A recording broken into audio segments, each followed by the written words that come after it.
दिनों में धीरज पूरी तरह से स्वस्थ होकर हवेली में दुल्हन ले आया था। बरसों बाद हवेली में खुशियों के दीपक झिलमिला रहे थे। भी दाव पर लगाने के लिए हम एक पल के लिए भी नहीं सोचेंगे। तो फिर सुनिए, आपके घर जन्म लेने वाला ये बच्चा अल्पायु है। इसकी आयु बहुत ही कम है। मात्र 14 वर्ष की उम्र में ही यह भगवान को प्यारा हो जाएगा। इसीलिए वो इस बच्चे की कुंडली को बताना नहीं चाहता था। समस्या है तो समाधान भी होगा गुरुजी। अब बताइए ना, हम क्या करें? आप महाज्ञानी हैं, आपके ज्ञान पर हमें पूरा भरोसा है। अपने पुत्र की लंबी आयु चाहते हो तो उसका एक ही उपाय है, और वो ये कि इस बच्चे को अपने घर परिवार, माता पिता, भाई बहन सबसे दूर रहना होगा। और दूसरी बात, इसके माता पिता ने अगर दूसरी संतान को जन्म दिया तो तत्काल ही इसकी असमय मृत्यु हो जाएगी। ये आप कैसी बातें कर रहे हैं भैया? हम दूसरी संतान को जन्म ना दे, इस बात में मुझे कोई ऐतराज नहीं, लेकिन एक नन्हे से बच्चे अपने जिगर के टुकड़े को खुद से दूर कैसे कर दूं? इस बच्चे को अपनी माँ की जरूरत है। अरे बाबली हो जाएगी इसकी माँ। पिछले 10 साल में कौन सी मंदिर में जाकर माथा नहीं टेका होगा उसने इस बच्चे का मुंह देखने के लिए। और आज जब वो घड़ी आई है कि वो अपनी औलाद को अपनी गोद में खिला सके, तो आप कहते हैं कि इस नन्हे से बच्चे को अपनी आंखों से दूर कर दे। मैं समझता हूँ, किंतु गुरुजी की बात को टालना मतलब मुन्ना के जीवन के साथ खिलवाड़ करना। और अगर गुरुजी की बात सच निकल गई तो हम क्या करेंगे? मुन्ना के बारे में इस तरह की बात सोचकर ही मेरा तो दिल दहल रहा है। मैं मुन्ना की माँ हूँ। मैं तो बस यही चाहती हूँ कि मेरा बच्चा जहाँ रहे स्वस्थ रहे। उसका जीवन बचाने के लिए मैं कुछ भी करने को तैयार हूँ। ठीक है, अगर उसका जीवन बचाने का यही तरीका है तो यही सही। मैं अपने बेटे का त्याग करने के लिए तैयार हूँ। बड़े भाई की बात पर यकीन करके देवी प्रसाद अपने इकलौते बेटे को खुद से दूर करने के लिए तैयार हो जाता है। नन्हे से शिशु को खुद से दूर करने के बारे में सोचकर भी सिहर रही हूँ। आखिर कहाँ रहेगा मेरा बच्चा? कौन देखभाल करेगा इसकी? तुम चिंता मत करो, भाई साहब ने पूरी व्यवस्था कर दी है। कुछ समय पहले भाई साहब ने गांव से दूर एक हवेली खरीदी थी। हमारे मुन्ना का पालन पोषण अब उसी हवेली में होगा, जहां वो अपने पूरे परिवार की दृष्टि से दूर रहेगा। 18 बरस का होने के बाद उसके जीवन पर कोई संकट नहीं रहेगा। उसके बाद हम धूमधाम से अपने बेटे को वापस इस हवेली में लेकर आएंगे। अपने बेटे के जीवन के लिए हमें अपने दिल पर पत्थर रखकर उसे अपनी नजरों से दूर करना होगा। फिक्र मत करना, तुम्हारे बेटे की परवरिश में किसी तरह की कमी नहीं आने देंगे हम। उसके भोजन, लालन पोषण, खेलकूद, हर गतिविधि के लिए पूरा इंतजाम हवेली में किया जाएगा। बस उसे हवेली की 4 दीवारी से बाहर नहीं आना है। ईश्वर ने चाहा तो हमारा बेटा इस कठिन तपस्या को करने के बाद हीरे की तरह निखर कर सबके सामने आएगा। हिम्मत रखना, 18 बरस का ये समय कब बीत जाएगा हमें पता भी नहीं चलेगा। देवी प्रसाद और उसकी पत्नी ने अपना कलेजा पक्का कर लिया था। अपने 3 दिन के दूध मुहे बच्चे को नौकरानियों के हाथ में सौंपकर वो दोनों उससे दूर हो गए थे। किसी काम की नहीं हो तुम। कहने को 3 बच्चे जने हैं तुमने, लेकिन इस हवेली को एक वारिस देने में आज भी सक्षम नहीं हो सकी। पूरे समाज में सर झुकाकर चलना पड़ता है मुझे तुम्हारे कारण। इन 3 बेटियों की जगह अगर तुमने एक बेटा पैदा कर दिया होता ना, तो आज मैं भी गर्व से सीना तान कर चलता और मुझे अपने ही छोटे भाई के खिलाफ षड्यंत्र ना करना पड़ता। मुझ पर गुस्सा निकालने से कुछ नहीं होगा। मैंने भी तो यही चाहा था ना कि हमारे घर एक बेटे का जन्म हो, लेकिन जब किस्मत को ही मंजूर नहीं तो उसमें हम क्या कर सकते हैं? अरे बेटा पैदा करना तेरे बस में नहीं था, लेकिन देवी की पत्नी को बच्चा ना हो पाए इसकी जिम्मेदारी तो मैंने तुझे सौंपी थी ना। फिर चूक कैसे हो गई तुझसे? कैसे गर्भवती हुई वो? और सबसे बड़ी बात, उसने पहली ही बार में एक छोरा पैदा कर दिया। इस बात का मतलब समझती है तू? इस पूरी हवेली पर मालिकाना हक देवी प्रसाद और उसके बेटे का हो जाएगा और हम खड़े तमाशा देखते रह जाएंगे। मैं तो पिछले 10 साल से हर अमावस की रात अपनी तरफ से उसके ऊपर तंत्र छोड़ रही हूँ। बाबा के बताए हुए सारे उपाय आजमाए हैं मैंने, लेकिन ऊपर वाले की मर्जी के आगे किसका बस चलता है? हमारा काला जादू, तंत्र मंत्र सब फेल हो गया और उसने हमारी आंखों के सामने एक लड़का पैदा कर ही दिया। शायद ईश्वर को यही मंजूर था। इसे भगवान की मर्जी समझकर स्वीकार कर लीजिए। भगवान की मर्जी? अरे भगवान की मर्जी तो ये है कि मैं इस घर का बड़ा बेटा हूँ। इस नाते इस हवेली पर बादशाहत तो मेरी ही चलेगी और मेरा होने वाला बेटा ही इस हवेली का उत्तराधिकारी बनेगा। इसके लिए मुझे जो करना पड़ेगा ना, मैं करूँगा। कहीं ऐसा तो नहीं कि आपने गुरुजी के नाम से जो कहानी देवी और छोटी को सुनाई है वो सब आपका रचा एक षड्यंत्र है? ठीक पहचाना तुमने। हाँ, किसी कुल गुरु से मिलने नहीं गया था मैं, बल्कि आने वाले 18 सालों के लिए एक नए षड्यंत्र की रचना करने गया था। इस बार मैंने ऐसा चक्रव्यूह रचा है ना कि इसमें फंसकर इस अभिमन्यु को मरना ही होगा। लेकिन आप करने क्या वाले हो? और अगर देवर जी को इस बारे में पता चल गया तो क्या करेंगे? अरे महामूर्ख है वो देवी, कुछ पता नहीं चलने वाला उसे। आंख बंद करके मुझ पर भरोसा करता है वो। मेरा कहा हुआ वचन उसके लिए पत्थर की लकीर के समान है। उसके मन में शक कभी आ ही नहीं सकता कि उसका खुद का सगा भाई उसकी वंश बेल को काटने का प्रयास कर रहा है। तो क्या ये सब सही है? आपको ये सब गलत नहीं लगता? मैं तो कहती हूँ छोड़िए ना ये। जानकी प्रसाद की जिद थी कि इस हवेली में राज उसका खून ही करेगा, इसलिए पत्नी की सेहत की परवाह किए बगैर एक बार फिर से बेटे की उम्मीद में वो दोनों कोशिश करते हैं। वैद, तांत्रिक, ज्योतिष सभी गणनाओं का ध्यान रखने के बाद भी चौथी बार फिर से जानकी की पत्नी एक बेटी को ही जन्म देती है, लेकिन इस बार उसकी बेटी के पैदा होते ही उसकी मौत हो जाती है। ठाकुर साहब, बड़ी ठकुराइन बहुत कमजोर हो गई हैं और अब उनके शरीर में बच्चा जनने की ताकत नहीं बची है। अब रहने दीजिए, कहीं ऐसा ना हो कि अगली बार बच्चे की जगह ठकुराइन ही ना बचे। दाई की बात सुनकर ठाकुर बहुत निराश हो गया था। अगले कुछ बरस उसने इसी गम में बिताए कि अब उसके घर में कोई दीपक जलाने वाला कभी नहीं आएगा। लेकिन फिर एक दिन ठाकुर ने इस समस्या का एक उपाय ढूंढ निकाला। देवी प्रसाद के बेटे को षड्यंत्र रचकर जानकी ने हवेली से तो दूर कर दिया था, लेकिन प्रश्न तो अभी वही था कि उसकी पत्नी को सिर्फ बेटियां ही पैदा हो रही थी। 4 बरस के लंबे इंतजार के बाद उषा को संतान पैदा तो हुई, लेकिन शारीरिक कमजोरी होने के कारण उषा को एक मरी हुई बच्ची पैदा होती है। अब तो दाई माँ ने भी साफ मना कर दिया था कि उसकी पत्नी के शरीर में एक और बच्चा पैदा करने का समर्थ नहीं बचा है। अगले तकरीबन 5 साल ऐसे ही बीत जाते हैं। फिर एक दिन जानकी प्रसाद की नजर एक सुंदर रूपवती कन्या गहना की ओर जाती है। गहना हवेली में जानकी की पत्नी की देखभाल करने के लिए आई थी, लेकिन 18 बरस की सुंदर मनमोहिनी सी गहना ने कब जानकी प्रसाद को अपने मुंह में बांध दिया, हवेली में कोई जान नहीं पाया था।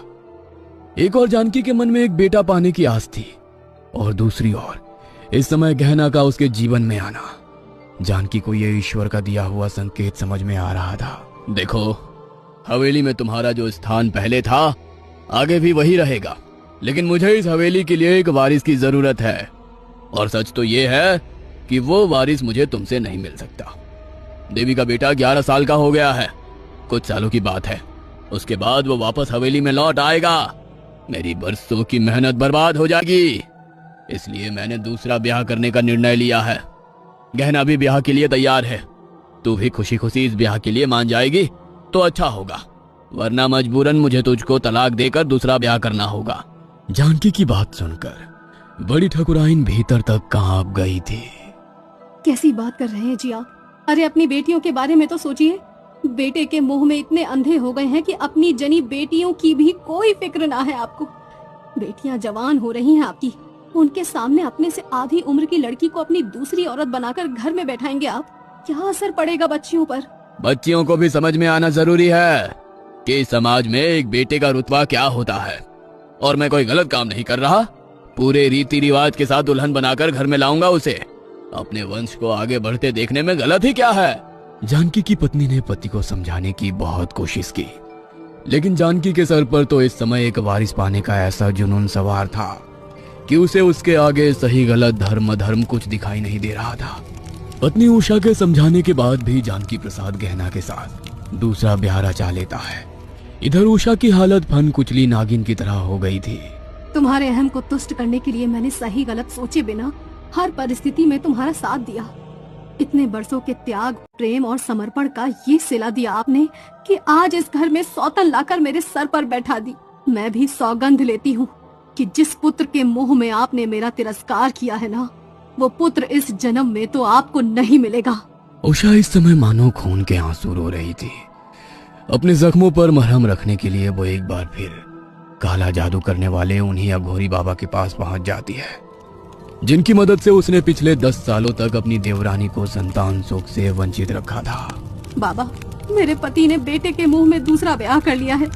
आपके तंत्र मंत्र और काले जादू पर भरोसा करके मैंने अपना आधा जीवन आपकी सेवा में बिता दिया। मेरी जो पुकार ईश्वर ने नहीं सुनी, मुझे पता है आप जरूर सुनेंगे। मैं हार गई हूँ बाबा। इतने सालों के प्रेम के बदले मुझे आखिर मिला भी तो क्या? अपने पति जानकी प्रसाद से धोखा।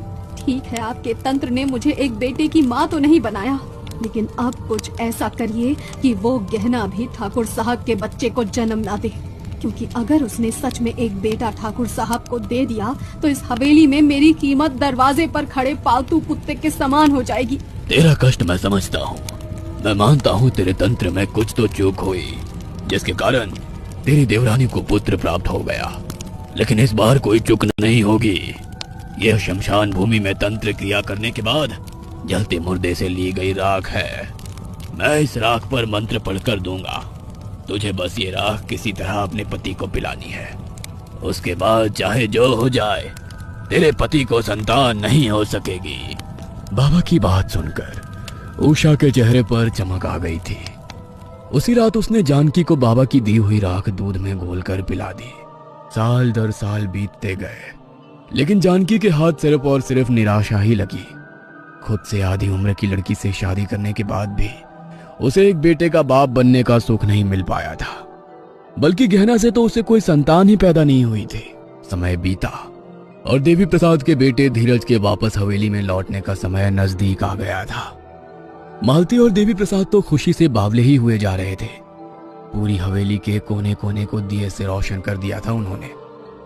पिछले 18 साल की तड़प मालती और देवी की आंखों से आंसू बनकर बह रही थी। ढोल बाजे और धूमधाम के साथ देवी और मालती अपने बेटे को वापस हवेली में लेकर आते हैं। बेटे को किसी की काली नजर ना लग जाए, इसके लिए पंडित जी को बुलाकर हवेली के आंगन में महायज्ञ भी कराया गया था। देवी प्रसाद और मालती नहीं चाहते थे कि उनसे कोई भी ऐसी चूक हो जो उनके बेटे के आने वाले समय में इसके लिए खतरा बन जाए। पिछले 18 वर्षों का सन्नाटा मानो धीरज के लौट आने से दूर हो गया था। हवेली का कोना कोना बोलने लगा था। मानो यूं तो हवेली में जानकी प्रसाद की बेटियां भी रहती थी, लेकिन उनको पिता की तरफ से कभी भी वो प्रेम और सम्मान नहीं मिल पाया था जिसकी वो हकदार थी। जब से हवेली में धीरज आया था, गहना की नजर लगातार उसके ऊपर बनी हुई थी। पिछले 18 सालों में वापस दोनों नौकरानी जो दाई बनकर धीरज के साथ गई थी, उन्होंने बहुत अच्छी परवरिश की थी धीरज की। उसका लंबा चौड़ा गठीला बदन देखकर लगता ही नहीं था कि अभी उसकी आयु सिर्फ 18 बरस है। 18 बरस में धीरज एक खूबसूरत नौजवान बन गया था, जिसे देखकर 25 बरस की गहना अपनी मर्यादा भूलने लगी थी। धन दौलत और इस बड़ी सी हवेली की बड़ी ठकुराइन बनने की चाह में उसने 52 साल के जानकी प्रसाद की पत्नी बनना स्वीकार तो जरूर कर लिया था, लेकिन गुजरते समय के साथ अब उसे समझ में आने लगा था कि धन दौलत के मोह में उसने अपने जीवन की कितनी बड़ी भूल कर दी है। और सबसे बड़ी बात, पुत्र के मोह में ही ठाकुर ने उसके साथ रिश्ता जोड़ा था। जब इतने वर्षों के अंतराल में भी गहना ठाकुर को कोई बच्चा ना दे सकी, तो ठाकुर का भी उसके प्रति अब मोह भंग होने लगा था। बड़ी माँ, ताऊ जी ने कहा है कि मैं आपको आपके गांव तक छोड़ आऊं। उनकी तबीयत कुछ ठीक नहीं है, इसलिए वो आपके साथ नहीं जा सकेंगे। हाँ, उम्र हो गई है आपके ताऊ जी की। उनकी तबीयत तो अक्सर ही खराब रहती है। चलो, इस बार उनकी तबीयत खराब होने का हमें कुछ तो फायदा मिला। मैं कुछ समझा नहीं बड़ी माँ। बड़ी माँ मत कहा करिए हमें। आपसे उम्र में इतने भी बड़े नहीं हैं। हमें तो आप अपना हम उम्र दोस्त समझिए। अब इस इतनी बड़ी हवेली में एक आप ही तो हैं जो हमें अपने हम उम्र हम दर्द नजर आती है। बाकी तो कोई हमारे दिल की बात समझता ही नहीं है। ये आप कैसी बातें कर रही हैं? आप मेरे ताऊ जी की पत्नी है, इस नाते आप मेरी बड़ी माँ है। जब शादी करते समय आपने उम्र के बारे में नहीं सोचा, तो अब ये सब बातें करने का कोई फायदा नहीं है। और वैसे भी रिश्ते उम्र देखकर नहीं निभाए जाते। धीरज को धीरे धीरे महसूस होने लगा था कि गहना उसके साथ नजदीकियां बढ़ाने की कोशिश कर रही है। रिश्ता ही ऐसा था कि वो इस बारे में घर में किसी से कुछ कह भी नहीं पा रहा था। आखिर किसी से कहता भी तो क्या? उसकी बड़ी माँ उसके साथ गलत संबंध रखना चाहती है। इस एक बात से हवेली की नींव हिल सकती थी, इसलिए धीरज ने इस बारे में कभी किसी से कोई बात नहीं की। बस वो खुद ही इस बात का ख्याल रखने लगा कि वो गहना से थोड़ा दूर ही रहे। कुछ समय के बाद सुनते हैं जी, जब से धीरज लौटा है ना, एक के बाद एक रिश्ते आ रहे हैं हमारे बेटे के लिए। हर अच्छा परिवार हमारे घर के साथ संबंध जोड़ना चाहता है। आप कहिए तो कोई अच्छी लड़की देखकर बात चलाऊं धीरज के लिए। अरे कैसी बातें करती हो भाग्यवान। अरे तुम्हारा बेटा अभी सिर्फ 20 बरस का है। आज के युग में इतनी जल्दी विवाह कौन करता है। वो मैं जानती हूँ, लेकिन देखिए ना, आपके बेटे के ऊपर कितने लोगों की निगाह लगी हुई है, और जब बहुत सारे लोगों की नजर होती है ना, तो वो नजर काली नजर बन जाती है। मैं नहीं चाहती मेरे बेटे के साथ कोई अनिष्ट हो। कोई भी अच्छी लड़की देखकर लगन पढ़वा दीजिए उसका, तो ये निगाहें अपने आप उसके ऊपर से हट जाएंगी। वरना इस समय तो हर अच्छा परिवार यही चाह रहा है कि उनकी बिटिया का ब्याह हमारे धीरज के साथ हो जाए। अरे तुम्हारे और मेरे चाहने से क्या होता है भाग्यवान। पहले ही उसकी मर्जी के खिलाफ पूरे 18 बरस खुद से दूर रखा है हमने उसे। अरे राम जी भी 14 वर्ष का वनवास पूरा करने के बाद अपने घर लौट आए थे, और मेरे धीरज ने तो उससे भी बड़ा वनवास काटा है। अब उसके जीवन के सारे फैसले लेने का हक मैं उसे देता हूँ। वो जब चाहे, जहाँ चाहे, जिससे चाहे शादी करे। मैं कभी भी उसे रोकूंगा नहीं। मैं चाहता हूँ कि मेरा बेटा अपनी बाकी का जीवन खुल कर जिए, किसी के दबाव में या जल्दबाजी में आकर नहीं। धीरज बेटा, तेरे लिए बहुत से अच्छे घरों के रिश्ते आ रहे हैं। तेरी इच्छा हो तो हम कहीं पर बात चलाएं। कोई जबरदस्ती नहीं है बेटा। अगर तू चाहे तो शादी की बात को हम टाल भी सकते हैं।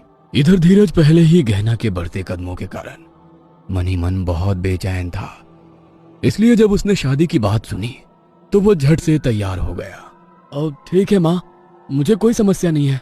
आप अपनी समझ से देख लीजिए, जो लड़की आपको पसंद है मैं शादी करने के लिए तैयार हूँ। बेटे की बात सुनकर तो मानो मालती खुशी से झूम उठी थी। मेरे प्रेम को ठुकराया तुमने। आखिर क्या कमी थी मुझ में जो तुमने मेरे प्रेम का तिरस्कार किया? आखिर क्यों मैं अपना सारा जीवन एक बूढ़े के साथ बिताऊं? क्या मुझे अपने जीवन में खुशियां पाने का कोई अधिकार नहीं? कमी उस ठाकुर में है और दोष जीवन में आई स्त्रियों को देता है। उसका कहना है कि अगर अभी भी मुझे संतान नहीं हुई तो मुझे छोड़कर कोई तीसरी लाकर बैठा देगा इस हवेली में। मर्द करे तो सब ठीक है, और अगर औरत अपनी इच्छा और अधिकार की बात कर ले तो सब उसे मर्यादा सिखाने के लिए आ जाते हैं। मुझे अब इस झूठी मर्यादा और सम्मान की कोई फिक्र नहीं है। मैं प्रेम करती हूँ धीरज से, और जिसे मैंने प्रेम किया है उसे मैं पाकर ही रहूंगी। सौगंध है मुझे, अगर वो मेरा नहीं तो किसी का भी नहीं। क्या बात है बेटी, तू ऐसे क्यों रो रही है? अंधेरा हो गया है। इस समय तुम्हें यहाँ नहीं होना चाहिए था। तुम्हारे परिवार वाले परेशान हो रहे होंगे। जाओ, अपने घर लौट जाओ। ये जगह तेरी जैसी नाजुक लड़कियों के रुकने के लिए ठीक नहीं है। घर? कैसा घर? मेरा कोई घर नहीं बाबा। जिस घर में बरसों पहले दुल्हन बनकर मैं अपना सब कुछ छोड़ कर गई थी, उसी घर में मेरी इज्जत को तार तार कर दिया गया। मेरा अब इस दुनिया में कोई नहीं। बाबा, अगर अपने ही घर में किसी नारी की अस्मिता के साथ खिलवाड़ हो जाए, और वो खिलवाड़ करने वाले कुछ अमीर लोग हो, तो इंसान तो क्या, भगवान भी उससे मुंह मोड़ लेता है। सच्ची बात तो ये है कि पैसे वाले के लिए कोई नियम कानून धर्म की दीवार नहीं होती। हमारे जैसी गरीब की मासूम लड़कियां तो बस इन बड़ी हवेली वालों के मनोरंजन का साधन होती हैं। मुझे जीने की अब कोई इच्छा नहीं बची। दिल तो चाहता है कि अपना जीवन खत्म कर लूं, क्योंकि चाह कर भी उन बड़ी हवेली वालों का तो मैं कुछ भी नहीं बिगाड़ सकती। क्या बात है बेटी, क्यों तू इतनी परेशान है? ऐसा क्या हुआ है तेरे साथ? मुझे पूरी बात बता। बाबा, 15 साल की उम्र में हवेली में बड़ी मालकिन की देखभाल के लिए रखा गया था मुझे। मैंने दिन रात एक करके मालकिन की सेवा की, लेकिन बड़े मालिक की गंदी नजर से मैं खुद को बचा नहीं सकी। उनकी पत्नी को बेटा नहीं हो रहा था, इसलिए बेटे की चाह में उस 45 साल के अधेड़ ने मुझे 18 बरस की लड़की के साथ जबरन मुझसे ब्याह रचाया। ब्याह के बाद इस शादी को ही मैंने अपना भाग्य समझ लिया और ईमानदारी से अपना पत्नी धर्म निभाने लगी। किंतु मेरे ब्याह को 9 साल बीत जाने के बाद भी जानकी प्रसाद से मुझे कोई औलाद नहीं हुई। दुनिया की नजर में अपनी मर्दानगी को बनाए रखने के लिए उसने मुझे अपने भतीजे धीरज के सामने ले जाकर पटक दिया। एक ने मुझे दूसरे के सामने ले जाकर पटक दिया और दूसरे ने मेरी मजबूरी का भरपूर फायदा उठाया। उस हवेली के सारे मर्द एक ही जैसे हैं बाबा। अपने स्वाभिमान की रक्षा के लिए मैं उनके आगे रोई गिड़गिड़ाई, अपने रिश्ते की दुहाई तक दी उस धीरज को, लेकिन उसके दिमाग पर तो शैतान सवार हो गया था। मेरे लाख समझाने पर भी उसने मेरी एक न सुनी और मेरे साथ। इतना कहकर गहना फूट फूट कर रोने लगती है। मेरे अंदर अब जीने की इच्छा ही नहीं बची है बाबा। अपने गुनहगारों को उसके जीवन में हंसते मुस्कुराते आगे बढ़ते देखने से अच्छा है मैं मौत को गले लगा लूं। ऐसी जिंदगी नहीं चाहिए मुझे। मैं अब उस घर में वापस नहीं जाऊंगी। जो मेरे साथ। गहना के बहते आंसुओं को देखकर शमशान के बाहर साधना कर रहे कामाख्या क्षेत्र के प्रसिद्ध तांत्रिक बटुक बाबा का दिल करुणा से भर उठता है। देख गहना, माना कि तेरे साथ बहुत गलत हुआ है, किंतु मृत्यु किसी भी दुख का अंत नहीं होती, ना ही किसी भी समस्या का समाधान आत्मा से मिल सकता है। अगर मन में लगन सच्ची हो तो इंसान कुछ भी कर सकता है। इंसान को अपने आप को इतना मजबूत बनाकर रखना चाहिए कि कोई भी परिस्थिति उसे तोड़ ना सके। तू स्त्री है, इसका मतलब ये नहीं कि कमजोर भी हो। लोना चमारी का नाम सुना है तूने? 11वीं शताब्दी में जब जात पात के नाम पर छोटी जात वालों को खूब शोषण और अत्याचार होता था, तब एक 13 साल की बच्ची ने अपने ऊपर हुए अत्याचार का बदला लेने के लिए कठोर तप किया और गुरु के सानिध्य में रहकर ऐसी सिद्धियां प्राप्त की कि आज सदियों के बाद भी हमारे जैसे सिद्ध पुरुष उन्हें प्रणाम करते हैं। वो हमारी गुरु है। लोना चमारी ने उनके ऊपर अत्याचार करने वाले एक एक मर्द को परलोक का रास्ता दिखाया था, और ऐसा करने के लिए उन्होंने किसी पुरुष की सहायता नहीं ली। अगर तू चाहे तो तू भी अपने ऊपर हुए अत्याचार का बदला ले सकती है। बस मन में लगन सच्ची होनी चाहिए। मेरी लगन बिल्कुल सच्ची है बाबा। उस बड़ी हवेली के इकलौते वारिस धीरज को मिट्टी में मिलाने के लिए किसी भी हद तक जाने को तैयार हूँ। बस आप मेरे गुरु बनकर मेरा मार्गदर्शन करिए। तू फिक्र मत कर, मैं तुझे लोना चमारी के शाबर मंत्रों का ज्ञान दूंगा। तू लोना चमारी की साधना कर। एक बार तुझसे योगिनी लोना प्रसन्न हो गई, उसके बाद जो चाहेगी वही होगा। बाबा से लोना चमारी के साधना मंत्र लेने के बाद गहना चुपचाप वापस हवेली लौट आई थी। 12 दिन बाद अमावस्या की रात थी। अमावस्या की रात पूरी हवेली नींद के आगोश में पहुंच गई थी।